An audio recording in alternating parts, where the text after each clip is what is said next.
This is African Diaspora Channel's production in collaboration with Cross River Broadcasting Corporation. Welcome to Destination Cross River Policy and Investment Opportunity Podcast Show. My name is Gloria Henry Edet. I'm also called the Speaking Nightingale. They say that music is the heartbeat of Africa. But in Cross River State, it's more than a vibe. It's unlocked capital. It is data. It is infrastructure. As we unveil our topic for today, which is Cross River State Creative Infrastructure Engineering the Music Economy, we're not just talking about melodies today. We're diving deep into looking at how diasporans can invest in this massive economy, our music economy. And our guest for today is a polymath. He is a computer scientist. He is a master sound engineer. And he is one who has been able to walk through the worlds of music for over 3 decades. He's one who has collaborated with global scholars. We're talking about the World Health Organization, Goethe University, to be able to establish the fact that music can be used as a tool for advocacy and education. He had his experience from the prestigious School of Audio Engineering Institute in Cape Town. And today he is here with us. So, when you mix computer science and then you bring in a little bit of music, what do you have, or who do you have? You have Mr. Opubo Robert Braide. Mr. Opubo Braide, you are welcome to the podcast. Thank you very much, ma'am. Now, before we start,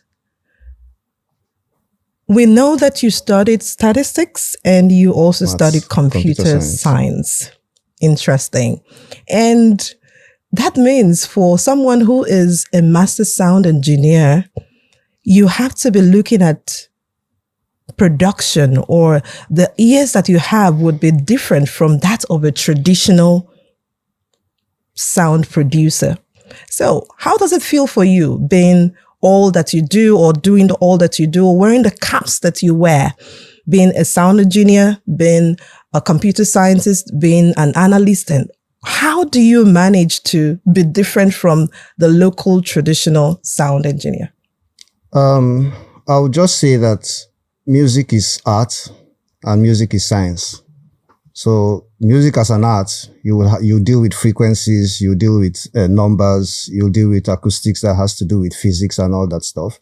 Music as an art has to do with creativity, improvisation and all that. So my position as a sound engineer gives me a taste of both ends, because at the back end of the software the producers are using, there's some logic, there's some mathematics, there's some calculation behind it. So understanding the science of music helps you able to manipulate some of those tools effectively. On the other hand, as a pianist, I've been in the creative world for a long time, so I also have the creative side of that. So maybe the blend of those two would make me different. I don't know what you mean by different, because I think everybody is unique in their own way, right? I believe so too. Okay. Now, let's introduce our discussion for today to our listeners. You are the founder of NBTE accredited Braide Eye Productions. Yes. And there's a lot that you have been able to do over the years. I mean, we're talking about 3 decades. That's a lot. I mean, you would have had, maybe had like 10 or 20 children. And you have studied the terrain. You know how it looks like. And we're here speaking to potential investors and telling them that we want them to come into Cross River State and make this the next Silicon Valley of music in the world. What is the missing link? Let's come from a general perspective. What do you think is the missing link? What is that thing that is stopping us from going global, from becoming that multi-million-dollar tech hub for music? What is the missing link? what I would say is the missing link would be, from my perspective, the creation of something like a tech hub. Because now we are dealing with data, we're dealing with streaming, we're dealing with all kinds of things. So I'm thinking if we have a system where we bring computer programmers and merge them with creators, create a hub, equip the hub with high-speed internet, high-end audio equipment, and some kind of, for you to make money from what I just mentioned, to get people to come and invest, of course, you need to show them the return of investment. So I think if you have this structure on ground, it would help raise the standard of the quality of sound that comes from here, not the creativity, because we have very creative people in Calabar, talented. Every street has a producer. Every street has an engineer. So I'm not talking about the quality of the creativity, because that one is 100%. I'm talking of the quality of the sound. From your work, you've been able to gamify music through the music brain box. That's your work, I believe. And you've been able to create a structure around it. So you're talking about bringing together local software developers and musicians all in one place so they can collaborate. What would it take to make that happen? We've talked about the tech hub, yes. So what do you think is required to make that happen? I think when you have that tech hub, have the necessary equipment, facilities, and you bring these programmers together and make them collaborate with programmers outside the country, the availability of the high-speed internet would enhance the possibilities of having online masterclasses, collaborations on productions in real time and all that. If you have that system in place, and then have a system where their intellectual property is protected, that should be a good starting point. Okay, now you're talking about intellectual property. We're going to get into that discussion very soon. Or would you want us to just go straight into it, talking about intellectual property? That is the legal framework that surrounds all of that. Yes. Perhaps you should just go ahead. Well, when we want to talk about intellectual property and the legal framework, what we do is simple. We'll just get professionals from that field. So this is going to be a broad collaboration. We can outline some of the things that are required and all that, but when it comes to implementation and really digging deep into it, we'll get professionals to handle different segments, of course, with the support of the diaspora. So, well, from the music world, I know you would have more history than I do, but we know, and you would agree, that Lagos dominates Afrobeats. Do you agree? Yes or no?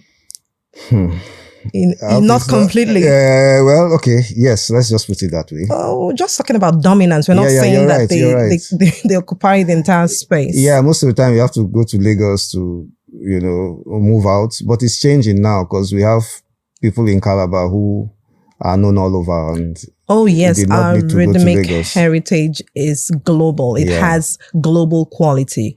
So now, do you think that for us to be able to help or project what we are doing to the global space much more, do we have to create an indigenous digital library to be able to achieve that? Do you think that's necessary? Yes, that is very important, because apart from what you hear on mainstream media, there's a lot going on under. If you go deep into the villages, you hear rhythms that are not appearing on records. You hear harmonies that are not appearing on records. There's a lot of material that I'm even currently on a research on all of that. So the idea would be to encourage creators to go and document, all this information and make it available on digital platforms for downloads, for streaming. But there's a little there's some tension there which we need to be aware of, because when we start commercializing these deep rooted sounds, we need to be careful so we don't change the essence of the sound when the creators start trying to conform to the demands of the guys, needing the sound. They start twisting things. Yeah. So we need to watch out for that when working on this.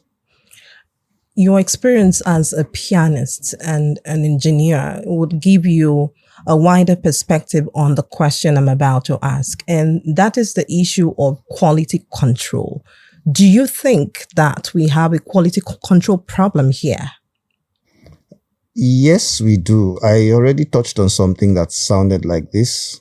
And quality control in terms of quality of equipment being used. I mean, you can produce a hit from your bedroom. People are doing that. But it doesn't change the fact that if you had access to higher grade equipment, your sound would not be better. It would definitely be better. So I still on this tech hub or whatever we want to call it, having professional studios, having creators come in there, attending master classes, collaborating with engineers come in, they travel out, exchange programs. It's going to definitely raise the standard of production. Yeah. And it will trickle down to other aspects because, the more productions you have, the more music videos you're going to see, the more makeup artists, a lot will happen. Yeah. Of course, the entire ecosystem is going to be affected by that. Okay, so let's push this further a bit. We were talking about doing a lot to project the talents that we have here in Cross River States to the world. And the people out there, potential investors, they want to have confidence in the model that we're creating. So let's say we want to pivot to a venture capitalist and we're creating this business model. We're telling them that where you're putting your money is safe. What financial frameworks should be created so that when they decide to invest in the music ecosystem, it's not that you talked about return on investment at the beginning. And people who are doing business, they wouldn't just want to treat it like it's a charity case. They want to ensure that there's something coming from there. So let's say we're going to do that. So we pivot to a venture capitalist and we tell them this is the business model that we're using. This is what we're going to create, a tech hub, this and that. As someone who has a lot of information about record labels and all of that, what do we do? What assets do we put in place? What frameworks do we put in place so we ensure these people who are making the investments, they are able to build confidence and make that happen? I think one thing we would do would be to create a dashboard, because we're going to get traditional music, right? And we want to understand the analytics exactly that can present data, present information on how music is consumed, how music is performed, and all of that. If we get that and we're able to track that, because what investors would most likely want to see is transparency, not stories. So when we set up that basic, that's where I can have some control over setting up that basic tracking system that can give information to the professionals that will be able to develop the documents required to interact with the investors.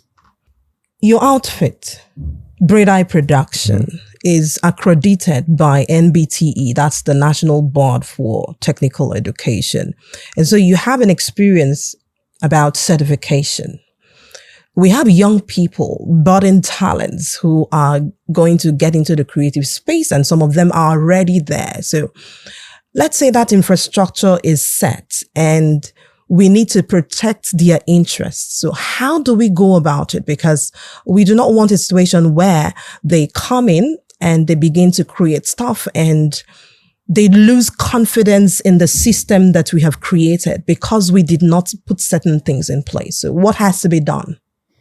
Well, we already talked about masterclass sessions, and then we can take it further to organize trainings that would lead to certifications like the MBTE certification. Also collaborating with international certification bodies, like we can collaborate with SE Institute, collaborate with Coursera. That's certification, that international certification in collaboration with the certification they get on ground here would give them more credibility. Don't forget that the tech hub should be existing while all this is happening.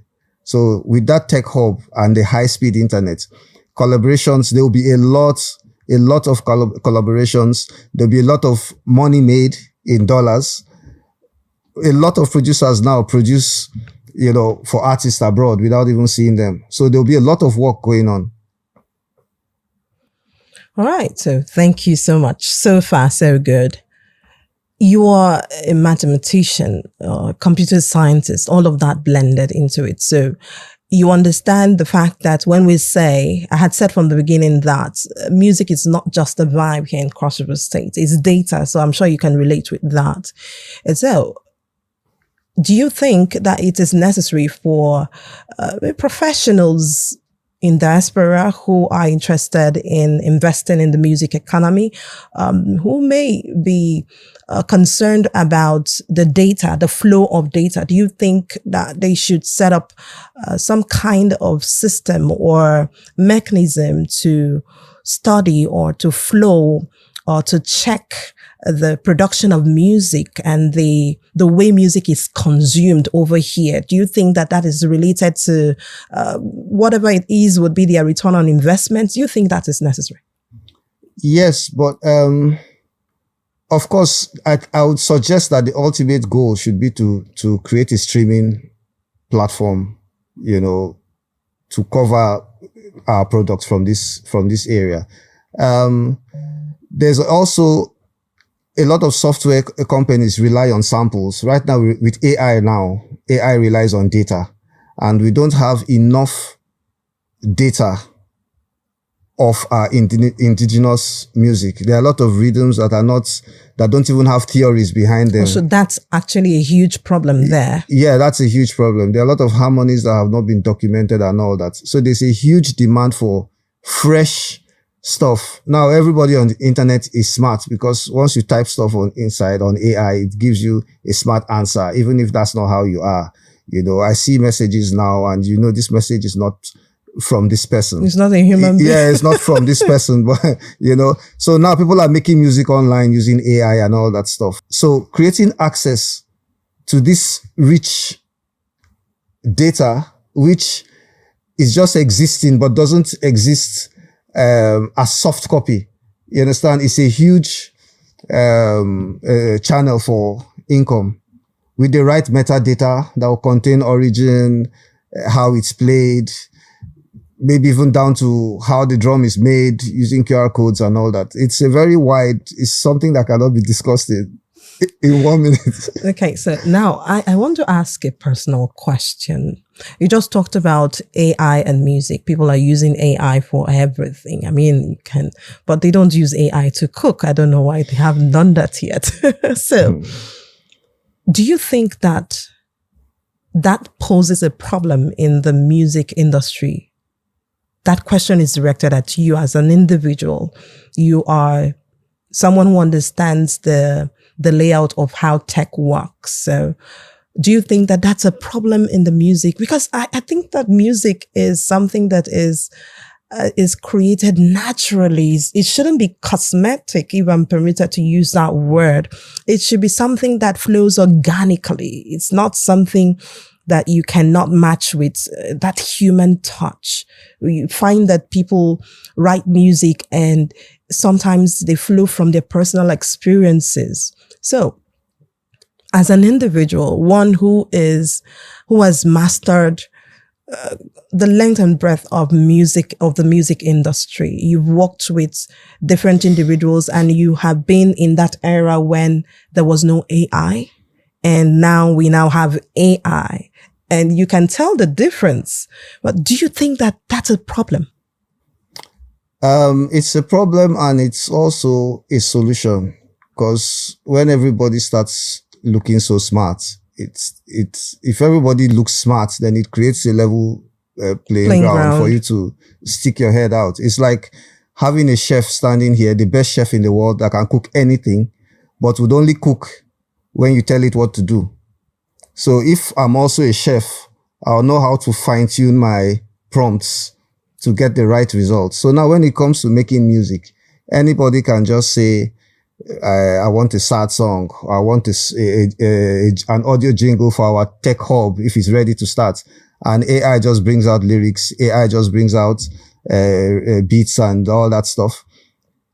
There will be a difference between the results from AI being prompted by someone who doesn't know music from the results, that it will get from someone who knows music. Because I can go to AI and ask it for some things and ask it to give me the separates of those things. Separates means the individual files separately. I'll come back and I can still manipulate it to what I want, as against someone that just, gets it quickly like that. And at the end of the day, everybody will sound the same. And also AI is always also learning from you. So you can use your phone to type a prompt, and then you use your laptop to type the same prompt in that same AI tool, and you get different responses, because the response from your phone is responding to you, the human, your mannerisms on the phone. So it has learnt Gloria on the phone. Then the Gloria on the laptop is a different Gloria, yeah, that's how it is. So the responses would be slightly different each time. So it's how you manipulate it to get your result, because whether we like it or not, it's here to stay. So whether it's making things better or not, we have to find a way around it and make it work. Now we're beginning to wind down, and there's a question I would really like to ask. You've often spoken about cross-cultural dialogue. So if a cross-Riverian who is in diaspora wants to build maybe a bridge between music over there and here. So I'm not talking about talent. I'm talking about what is the physical or digital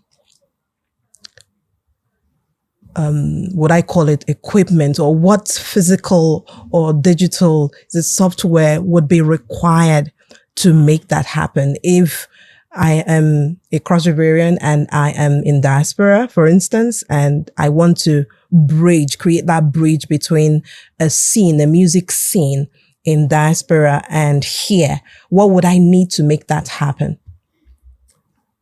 It will go back to high-speed internet, collaboration tools, cloud collaboration tools, professional streaming rigs. That's the bridge. That's what would make a lot happen without people having to travel and meet each other, visa issues and all that. A lot of things happening in real time will help that, along with the tech hub, or with a tech hub. Or what's that word? A creative ecosystem. A music incubator.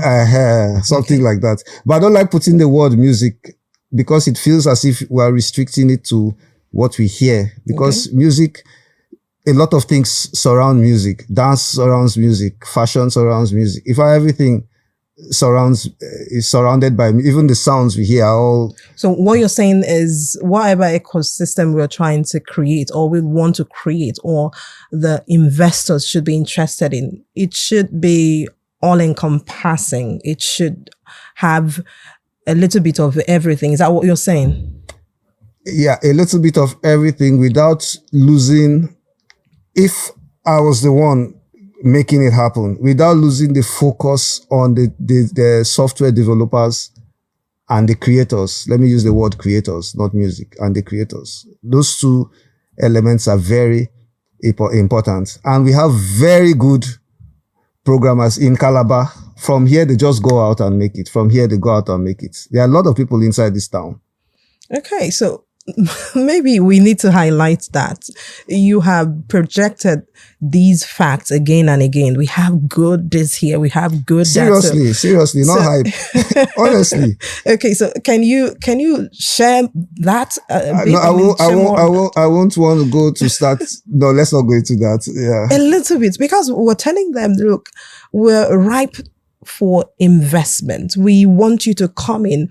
And so it has to be attractive enough. There should be something that is helping them call the shot almost immediately. That's, oh, okay. Oh, you mean you have this there? Remember what I said at the beginning when we started? We want to create the Silicon Valley of music. Sorry, I'm using music again. No, we please, just need that broad term, so it can represent every other thing that has to come together. So we want to create the Silicon Valley. And when we're talking about tech and Silicon Valley, you know what that means. So everything is in place.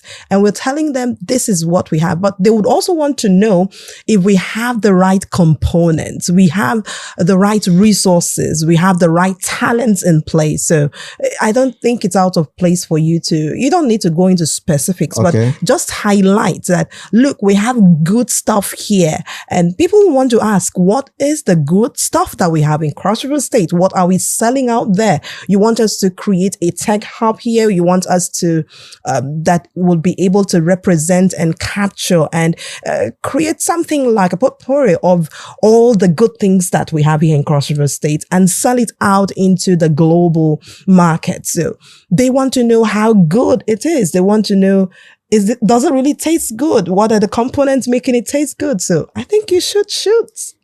Okay, two things I'll pick from what you said. You said Silicon Valley, and I know valleys go down, right? So I'm not coming from the angle of the hip hop artists that are reigning now or comedians and all that. Going back to the music, I'm talking about going down to the roots. Now, I don't want to get too technical, but most of the music you hear around right now are based on the Western scale. And when you talk about the Western scale, you're talking about frequencies. And now, if you double the frequency, how do I put this? Let's just say a sound is here. And when it gets to this point, it's that same sound, but on a higher pitch. Now, the Western scale divides that distance into 12 equal parts. But when you go deep into the traditional music, some might divide it into 5 parts. I'm just trying to be as simple as possible. Some might divide it into 12 parts. There's no theory behind that. That's why when you go to, I keep saying the villages to hear the traditional music, you can't just pick up a piano and play along with them and it rhymes. It won't rhyme. There's a theory behind that which has not been documented. And the sound of that music, the sound of the rhythm, has a lot to do with the language and the melody of the language. That's why those guys are able to pitch those notes without thinking, because it has to do with the language. Now, how many languages do we have in Cross River State? I don't have the number in my head, but I know there are a lot. Even within Calabar here, you already have 3 languages. The sound will be different. So that's where I'm coming from now. So now it's going in there, getting that sound. That's even one of my research projects. Getting that sound, analyzing those tuning systems. That's where the computer science comes in, because you now work with algorithms to check the, let me not go too deep in that, but there's a lot going on there. Now, I said most of the music we hear now around us is based on the Western scale. From the high lives they are playing to the hip hops to the R&B, all that Western scale.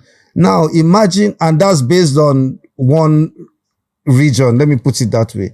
If you come back here now and extract all this other information, you're drilling for oil, extract all this other information, and it starts influencing the music we are producing, not just carrying congas and playing it because it's congas. We're going deep, especially the harmonies. If you extract all that information, there's a lot that can happen. Even without you being too creative, dropping it in that same AI will probably give you some results that may not be as refined as someone who is informed, but I think that's one angle to look at. Yes. So you're saying that procedurally, what should we do first? We should gather data, right? You're already researching, so we can leverage on what's the work that you've already done. Well, it's possible. Okay. So that will be the first port of call to gather data. For the tech hub or for which one? No, the entire process. We want the investors to come in. So before we get to that point where we're signing checks and everybody's happy that we finally have something to lean on. So what's the first step we should take? Is it data from the point of data? Should we do a little bit more research or yes? The research is just one little angle of the tech hub. So I think the first thing is to draw a proper proposal that would cover all this and show clearly how the ROI, that was called it, is represented. You understand? And then we start looking for funding, because to move anywhere, you need money. My research is just from me doing it when I can and just being happy about it. But if you want to go deep into it like this now, there needs to be, we already have, plans like that hanging around, but I think that should be the first step, because you need funding to make any move. Interesting. Wow. Cross River State creative infrastructure, engineering, the music economy. It has been quite an interesting conversation here with you, sir.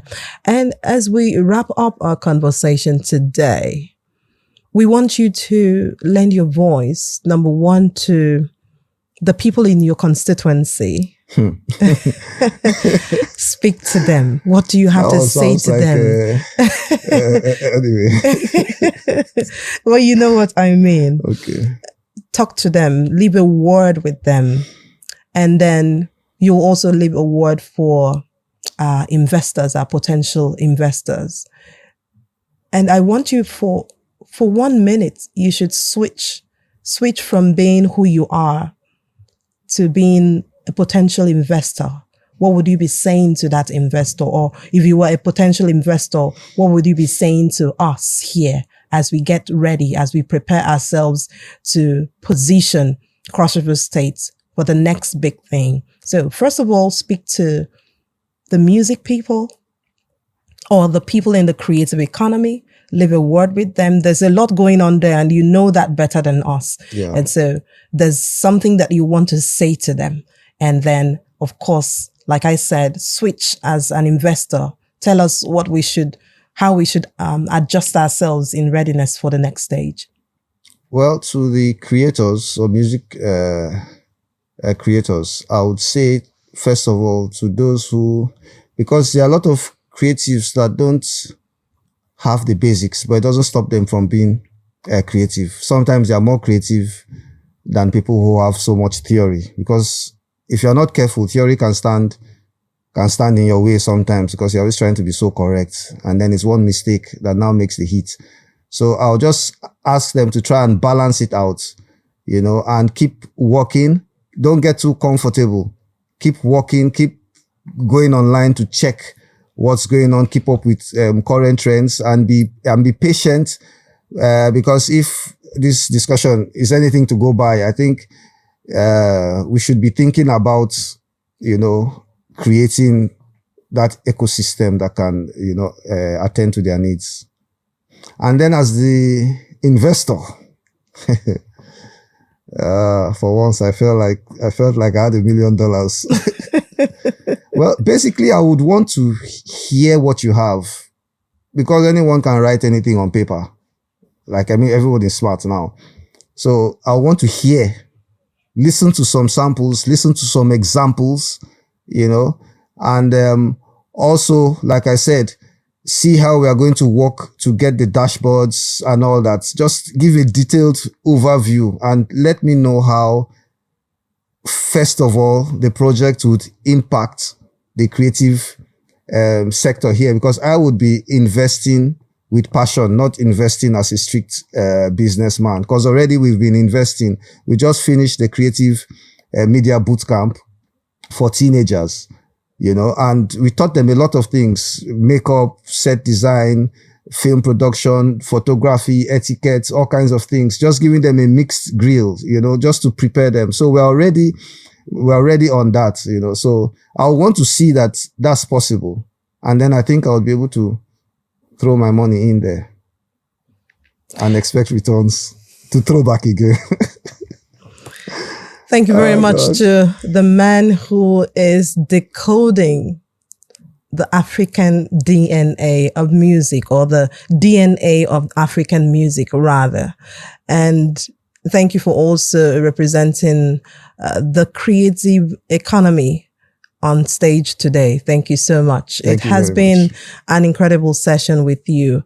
And we believe that with whatever we have been able to put on the table, it will set the stage for the next big thing that will happen in the music industry. And we believe that it's right here in Cross River State. And like we say, Calabar to the world. You say amen. Oh. Thank you so much. And to you out there, our guest has been able to establish one fact. Cross River State has all the resources, natural and talents, natural talents, organically bred. They're all here.